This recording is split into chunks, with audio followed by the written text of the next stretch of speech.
Hello, participants. Attention, please. We're getting started in just a moment, and here's what's coming up. Faith moves people.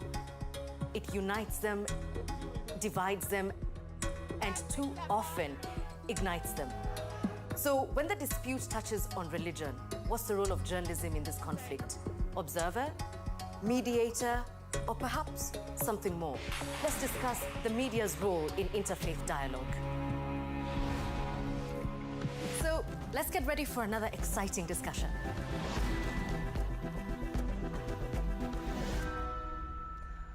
And with that, a very warm welcome to all of you. Maybe I shouldn't underline warm that much because it's probably the hottest day this week, but I'm very happy that this panel is full. Thank you so much for being here.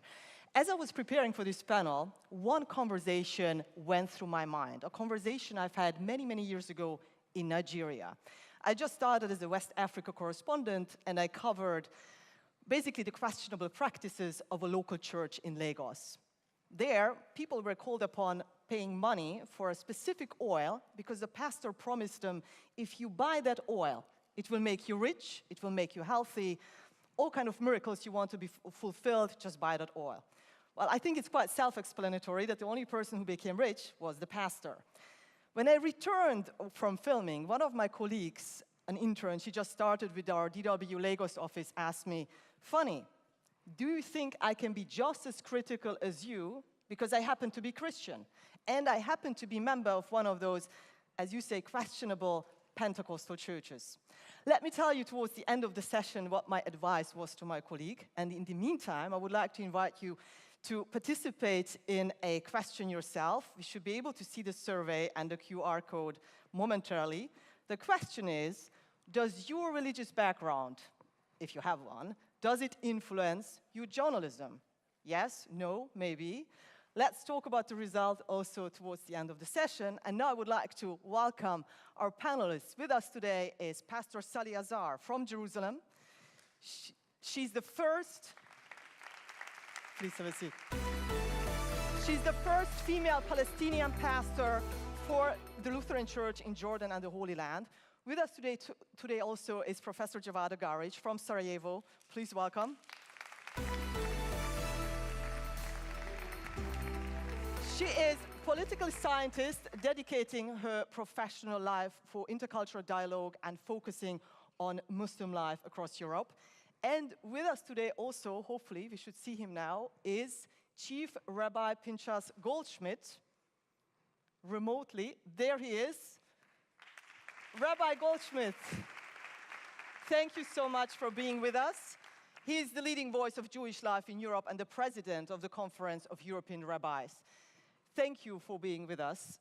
I think I would have to start with what seems to be most evident when I'm reporting from various conflict zones, and that is, when we speak about religion, very often it is seen through the political lens. There's a lot of tension arising when I just raise questions about religion, because very often it is seen through the political lens. And therefore, my first question really goes actually to you, Mr. Chief Rabbi Goldschmidt, and that is, what are the misconceptions that you have to deal with when it comes to Judaism, when it comes to Jewish life, as a result of that political lens through which religion is often seen? Yes, thank you for having me. It's great to be with you together, even though it's not in person, but at least in Zoom. Politics and religion. It is a very interesting intersection, and religion many times augments different political conflicts. If we look at Ireland, the political conflict of staying part of Great Britain or leaving Great Britain became augmented with the Catholic-Protestant conflict. Also, regarding the Palestinian-Israeli conflict, it started as a territorial conflict when the Jews started coming back after hundreds of years of not having a political entity in that land.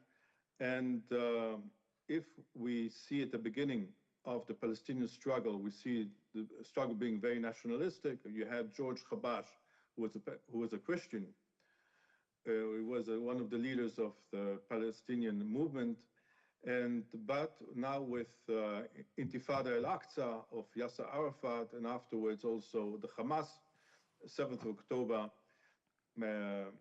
attack against Israel, we see that this political conflict has become increasingly religious.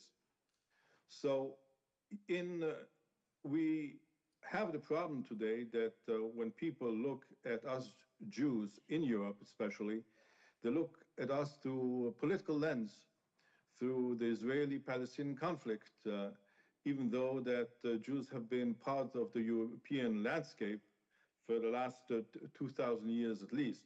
So I think that, especially today, and that's something you mentioned before in terms of what journalism is doing and what journalism is supposed to do in terms of the interfaith dialogue today, it is journalism today has been hijacked.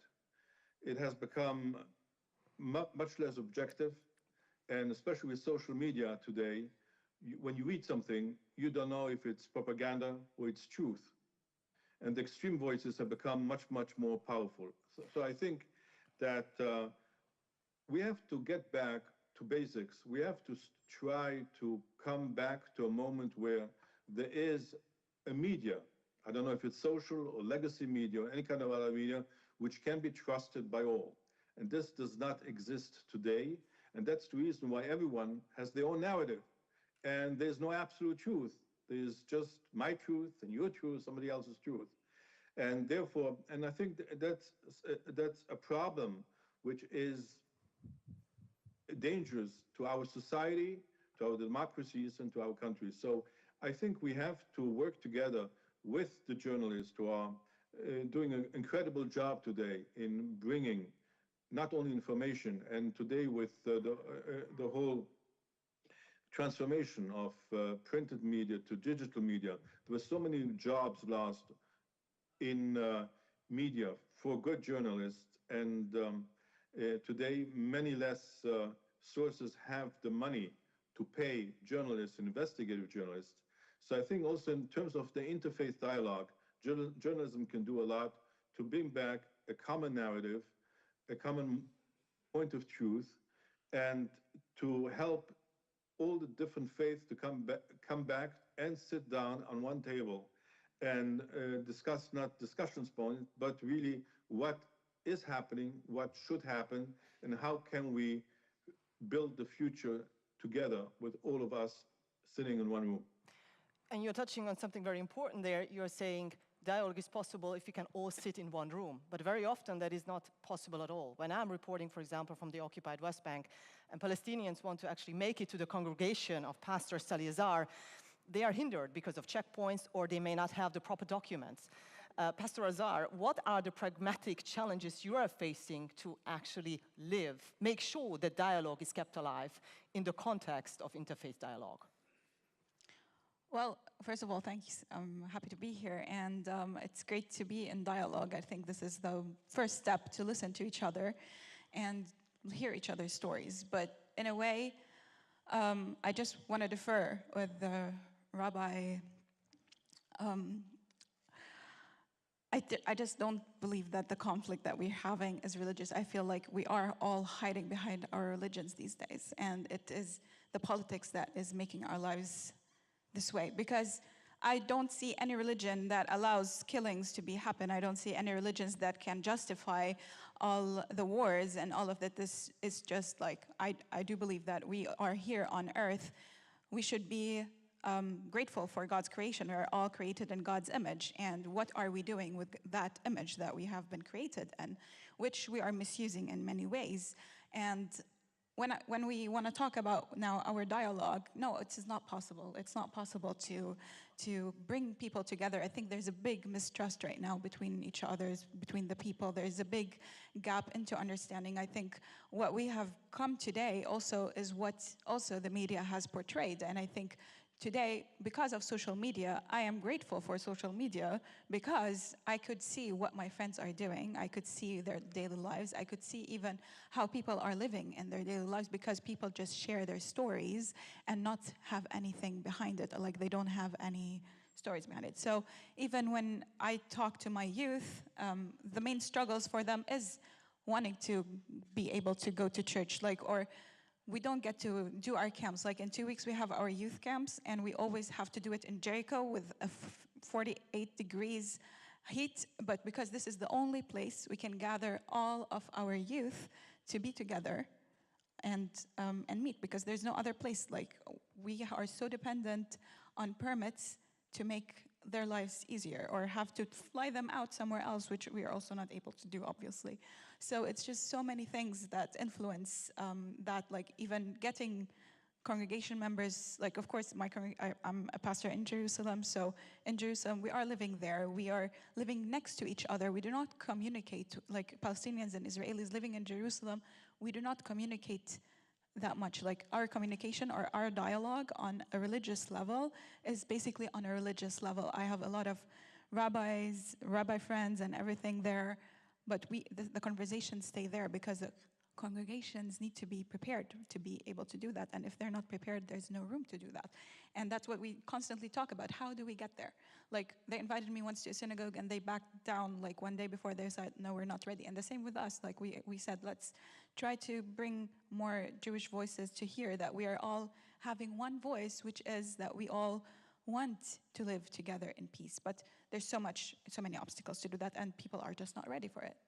Rabbi Goldschmidt just pointed out, he said, quote, that journalism is being hijacked, that also because of social media, that everybody has an opinion and we are basically not doing our jobs right.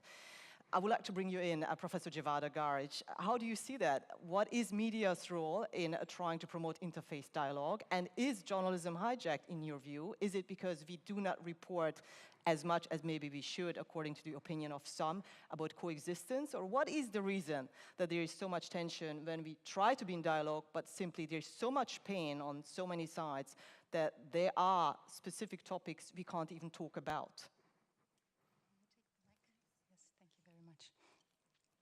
First of all, because I'm talking on behalf of the context of Bosnia and Herzegovina, I would like to share with the audience the context of Bosnia and Herzegovina, and this is in relation to what you just mentioned, what Rabbi Goldschmidt as well mentioned.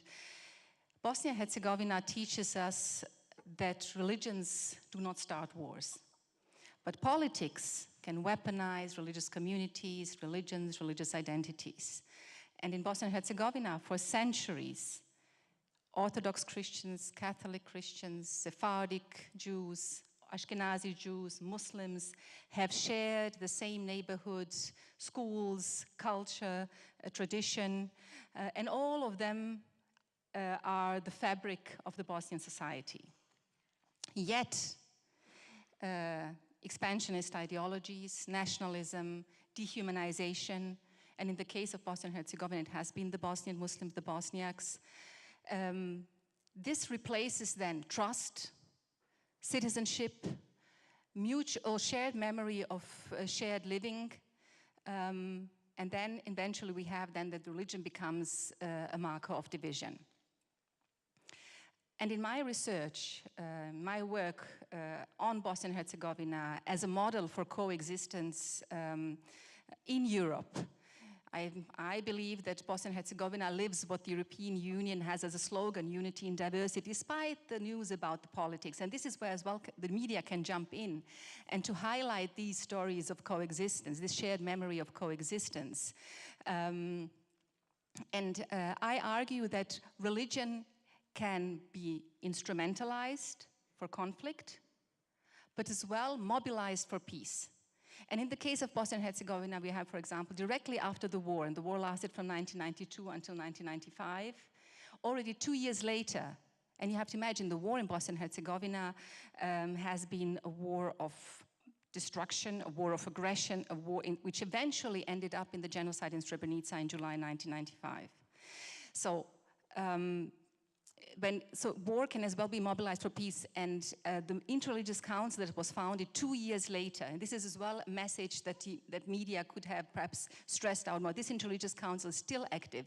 It combines and unites the 4 traditional religious communities, the Catholic Church, the Orthodox Church, the Jewish community, and the Islamic community, who work on a leadership level, but as well on a grassroots level. We have 18 offices all over Bosnia and Herzegovina which do work. And this is where I would like to invite the media to give more voices to youth that are bridge builders, to give as well more voices to women of faith who have participated actively in peace-building process and in reconciliation. And I know that Deutsche Welle has contributed in this regard, and thank you very much to Deutsche Welle or DW for your contribution. Well, the lesson is simple. Coexistence is not automatic. It needs institutions, it needs shared memory, it needs active engagement, and it needs as well the willingness to accept the other, whatever he or she is or they are. And I would like as well, if you allow me, a few examples from Bosnia and Herzegovina in this regard. If we, for example, we share our tradition and culture. In the beginning of the 16th century, since then, Bosnia and Herzegovina has welcomed Sephardic refugees who were expelled together with their Muslim neighbors from Spain during the process of the Reconquista, and were welcomed in Bosnia. And why I say welcomed? Because they brought with themselves a valuable manuscript, the Haggadah, which is today considered to be a heritage of Bosnia and Herzegovina. And they brought with themselves as well the Ladino language, which is a mixture of Spanish and Hebrew language. And this language is still spoken within the Sephardic families in Bosnia and Herzegovina. And we have a traditional Bosnian song, which we call Sevdalinka. And one of the most popular is Kad ja pođoh me Bendepašu. I don't know whether we have some guests here from the Balkans.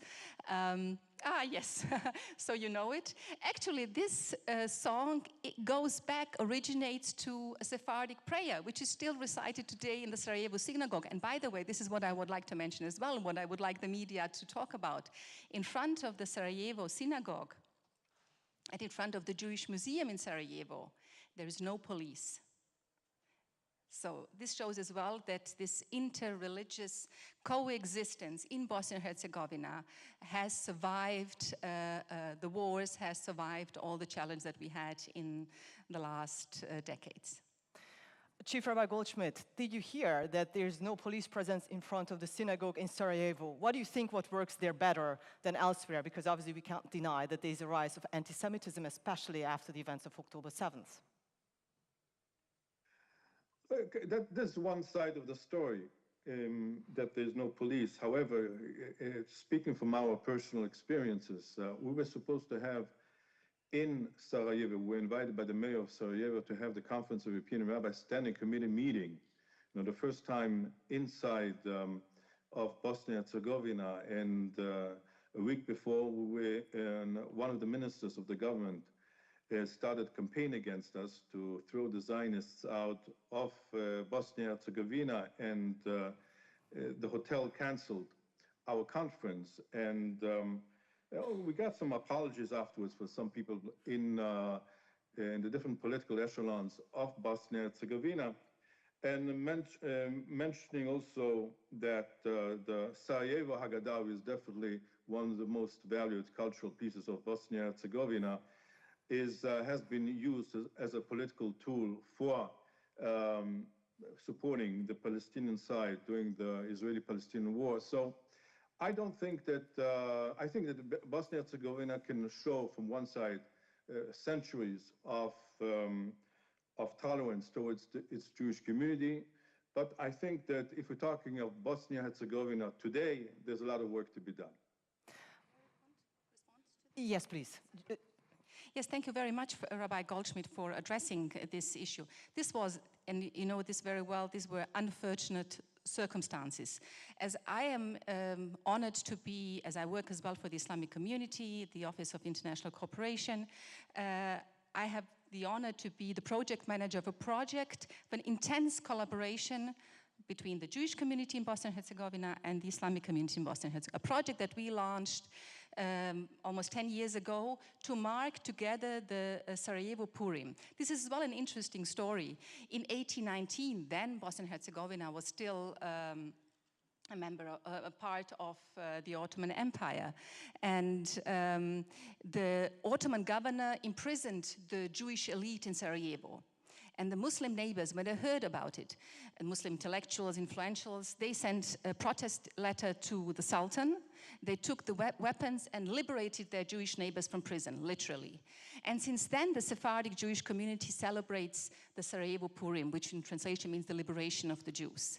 So we marked together in 2019 200 years since this liberation, because we consider that it's an integral part of our history, of our heritage. We had an exhibition, we had a conference proceedings in Bosnian language, and then we translated this publication and revised it, edited it with additional context into English language. And we had, so this is the most recent thing that we published in December. And soon, next year, hopefully in autumn 2027, and I would like to see some faces in Sarajevo at the National Theatre. We are currently working on an opera called Purim di Sarai, as it is used in the Ladino language. So we have an intense collaboration between these two communities to set a clear message. And I would like to add as well in this regard current issues. After October 7th, the Grand Mufti Hussein Kavazovic, meaning the supreme leader of the Islamic community in Bosnia and Herzegovina, invited immediately the president of the Jewish community, Mr. Jakob Finci, for a coffee, to sit down and to send a message, a statement to the world, to the citizens of Bosnia and Herzegovina, that what is happening in the Middle East should not have an impact on our interreligious relations in Bosnia and Herzegovina. And a few months later, on purpose, we decided on January 27th, and I guess you know very well, January 27th is the International Holocaust Memorial Day. We invited Menachem Rosensaft, who is the president of the Bergen-Belsen Foundation, to Srebrenica, the place where genocide occurred in Bosnia and Herzegovina, to issue a memorandum of the Kavazovic-Rosensaft Principles of Communication. So several initiatives to be affirmative. In your case, unfortunately, Rabbi Goldschmidt, it was, you have to blame the hotel. And one hotel does not speak about all the tourism in Bosnia and Herzegovina. By the way, Sarajevo was last year issued by National Geographic as the best destination globally. This individual minister you mentioned, he does not speak for whole politics, because you know that the Minister of Foreign Affairs, when he heard about this incident, he immediately invited you and guaranteed you safety. Same with Grand Mufti, he issued as well in an interview, said that he with his person and his personality, he would guarantee you that you're welcome. And we have regularly, because I'm in intense collaboration with the Jewish community in our project. We have regular visits from Jewish delegations, from Jews from all over the world. Thank you for taking the opportunity trying to sort this out here, which also shows that we need to stay in dialogue. So to avoid actually, when we go back to my first question, misunderstandings, misconceptions, and wrong perceptions about each other. Speaking about it, just yesterday, the United Nations came out with their report that apparently Israeli authorities committed genocide against children in Gaza. When you hear this news, how does it affect your work trying to promote interfaith dialogue, while there are specific breaking news, really, that affect people on all sides? How do you deal with them? Well, honestly, this is something that, it's not brand new information. I mean, we've been living it for the past years, and we know what's going on, and it took them how long to say that, you know? So it's just, in a way, I think, everyone could see what's happening, and this is the thing that I'm just, furious that it's always when we, the ones living there, are telling you what we're experiencing, nobody listens. And when a Western person comes, or when anyone comes from, not from the Middle East, comes and tells you, yes, it's a genocide, then we start listening. You know, I just get frustrated with this aspect that whatever happens, even with the occupation, even what's going on in the West Bank, which we are all, you don't see the changes that are happening in the West Bank with the closures that we're seeing with the struggles that we have to go through, even congregation members that have to fight with settlers every day to keep their lands. And we have to go, as pastors, to go there. One of our congregation members from Bejala is imprisoned with no criminal charges or nothing. They have nothing against her. They took her and other 3 ones, and this happens every day, by the way, but it's starting to affect also our youth, and we are starting to talk to them about, like, now they're all like scared, what do we do? What if it happens to us next, you know? And there's not enough voices to speak up to prevent those things.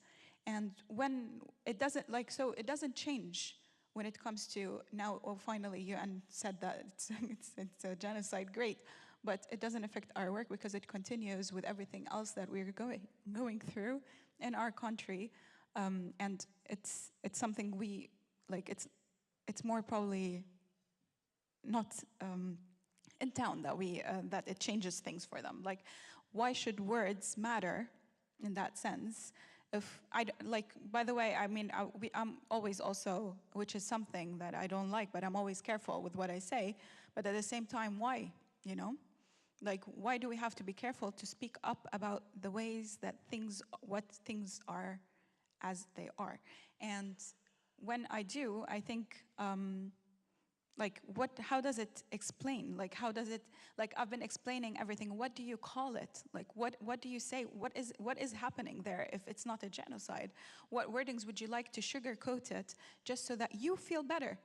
And if you want to continuously, like, people continuously telling us, this is what you're experiencing, this is what you're going through, how does that affect our lives? Like, if you want to live like that, please go and live like that. I don't want to live like that. I don't want to live under occupation. I don't want to continuously be dependent on having my rights, which I don't have. I have a travel document, and you probably know, like, the East Jerusalem Palestinians living in Jerusalem. I have a Jordanian passport. I have like a Jerusalem passport that allows me to travel, and it is. I don't mind that. I don't mind that, but I don't have rights. I'm not a citizen in any country. I'm citizenless. And I just want to live in a country where I have my rights, where I'm recognized as a citizen, where I can make a change in my country if I want to. And there's so many things to it. But at the same time, I think that often we just limit our voices and we reduce our voices to only justify them or to listen to them only when it comes from other people and not our own. I think this is what's missing. Sometimes just listen to the voices that are on ground and telling you what they're experiencing. Rabbi Goldschmidt, I could see you would like to react to that. Yeah, I just want to say that, of course, people get killed, people getting killed during the war, there's also collateral damage. I just want to quote that Karim Ahmad Khan, the prosecutor of the International Criminal Court in Den Haag, who issued the arrest warrants against Benjamin Netanyahu, he himself said there was no genocide in Gaza.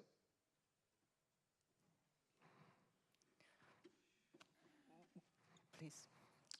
I mean, well, great. I mean, I don't care, as I said, about wordings. Because this panel is about coexistence, even more so, going beyond coexistence, I personally find it very difficult as a journalist to even identify stories because we are so occupied reporting about conflicts, which is also part of our work. We have to report about conflict. Nonetheless, I was very glad when one of my editors said yes to a story which was about coexistence in a small village in Israel, which was artificially set up in the 1970s, where Palestinians and Jews really try to practice coexistence. And I would like to show you this video, talk about it, and then really talk about concrete steps towards the end to make sure that the dialogue is kept alive. Please, let's have a look at the video. This is extremely rare in Israel. Jewish and Palestinian students going to the same school. For Tamara, it's the first time.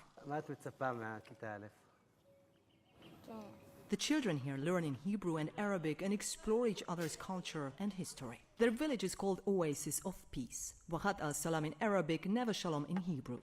Founded in the late 1970s, the community brings Jews and Palestinians together by choice. Several hundred people live here today. Roy Silberberg wouldn't want his children to go to school anywhere else. They learn that the other exists. They learn that they are people, but also to more detail. What does it mean to be a Jewish person? What does it mean to be a Palestinian? But even this village, where people from both sides actively choose to live together, is damaged. The mask came off after October 7th. This is what one member of this community chose to tell me off camera. She said this experience of Jews and Palestinian Israelis living together as neighbors has been challenging from the start. But recent events reveal deep internal tensions that she says are now threatening to rip this community apart. That's just one view. Many others are hesitant to talk. Sama Salimeh shows us an olive tree garden honoring those who risked their lives to save others during times of conflict. We are dancing with the wolves here. For my strategy here, our strategy is to be wise and to protect the kids, to protect the school, and to do whatever we can to preserve what we have. The wolves, she says, are those within the far-right government who are poised to take control of the school curriculum, which still enjoys significant autonomy. Dialogue between Israelis and Palestinians here has become difficult since October 7th, the former mayor of the village tells us. Raya Krizek says he can only talk with his Jewish neighbors about a solution to this conflict under one condition. Recognize your mistake, Say, I'm sorry. It should begin with an apology from the Israelis to the Palestinians. First of all, to apologize for us. And then we can sit and we can figure out what can we do in this land. He's referring to the Nakba of 1948, when hundreds of thousands of Palestinian Arabs were forced to flee their homeland in the course of the First Arab-Israeli War. Despite the difficulties, he doesn't want this project to fail. If it fails, it's going to be a story for 100 years about a small community, a smaller project between Jews and Palestinians that did not work. How can you talk about the big project in the whole land of Palestine, Israel? Here, kids grew up learning and playing together. For Jewish and Palestinian parents alike, peace begins in the classroom by teaching them together about each other. I mean, this video definitely shows how difficult and challenging it is to be in dialogue, even when a community was really set up for that purpose. I think a lot can be done also when we start with children, making sure from early on they're exposed to different languages, to different cultures, and different history, learning from each other. As we have to come to the end, I would like to know from all three of you, what concrete steps do you have for more understanding, starting with Chief Rabbi Goldschmidt? Okay, thank you for showing this video. Definitely, since October 7th, the populations both in Israel as well as in the Palestinian territories became much more radicalized. If before October 7th there was a majority or even almost a majority of Israelis who favored a two-state solution, today I don't think you'll find more than 20% of Israelis besides the Arab Israelis, who would want to support such a two-state solution. On the other side, on the Palestinian side, if according to public opinion polls done as well as in the West Bank, ask if you would want what happened on 7th of October to happen again, with over 1,000 civilians killed, the majority supported this idea. So the populations are radicalized, and in order to restart, when we need to restart, we need dialogue. Now, I myself have been involved in the Muslim-Jewish dialogue in the last 9 years with the establishment of Muslim-Jewish Leadership Council of Europe, also together with the Chief Mufti of Sarajevo. And right now, I'm in the process of building a new organization together with the head of the Muslim World League of Sheikh Mohammed Al Isa. And we came to the realization that to take and Palestinian and Israelis religious leaders right now and sit them on the same table would be very, very difficult. As our dear conferee from the Palestinian side said it herself. However, I believe that under sponsorship of a European rabbinical organization, as well as the Muslim World League, which represents more than 40 countries, under this leadership, we'll be able to get religious leaders to sit on the same table and start this dialogue again. Thank you very much. Concrete steps towards more understanding. I think, I mean, in order to get to that point, I would say, Chief Rabbi, I think we need to prevent that there should be any kind of violence in this land, like there should not be occupation in the first place if we want to prevent any kind of violence to happen. So I think there is so much that we need to be done, but I think violence is never the way, and this is what we need to advocate for and continuously talk about and see how we can, of course, talk together, but I think talking actively, which means also to see things happening, because in the end, I mean, I always say that, I mean, yeah, we are occupied, so if anything should be changed, I mean, Israel has the power, so they can change it, and if they wanted to. So actually, if Israel wanted peace, we would have peace, but I think there's so much that can be prevented. But at the same time, talking from my perspective as a pastor living there, I think we will continuously be in dialogue, because I do believe that we as religious leaders have a role in peace building. But at least I try to do my part, and continuously, I don't even have to tell my youth anything, because they tell me, and they're the ones who are giving me hope into how to continue throughout my day, and how to continuously be in the country, making sure that they keep their hope and strength to be there and resist non-violently and live our faith as much as we can freely. And I think this is what we continuously need to do. Thank you. Mrs. Garić, do you think journalists also would need to play a role towards those concrete steps of helping create actually the space where we can have a dialogue and promote understanding? Or are we the ones who, and this is how I learn journalism, we observe and we stay critical and we put things in context? I think three things matter. First is education about religions and what religions do have in common, and not stereotypes about religion and what are the divisive factors. And as well, all of us should become aware of the importance of universal human values. In the first place, dignity. Because if we live dignity, then we see persons around us worthy of respect. And this is what should be taught in schools. This is what journalists should write about, what we at universities should as well teach to our students and live these values. Secondly, everyday encounter. Coexistence does not happen in a conference room.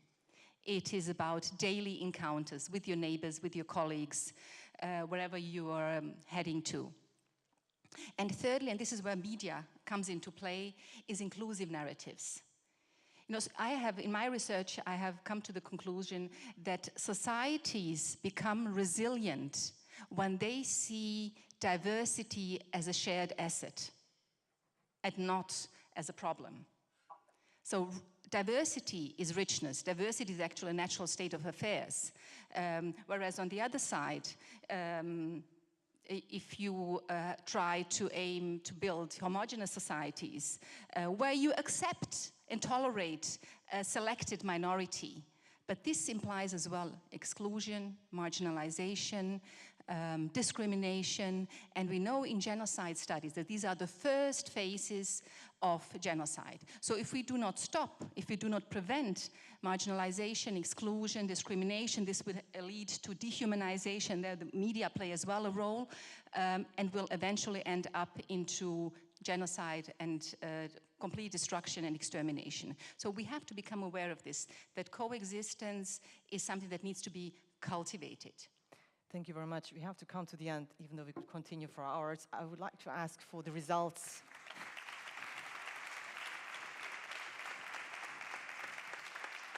I would like to ask for the results of the survey that we had at the beginning. Does your religious background influence your journalism? Do we have results for that?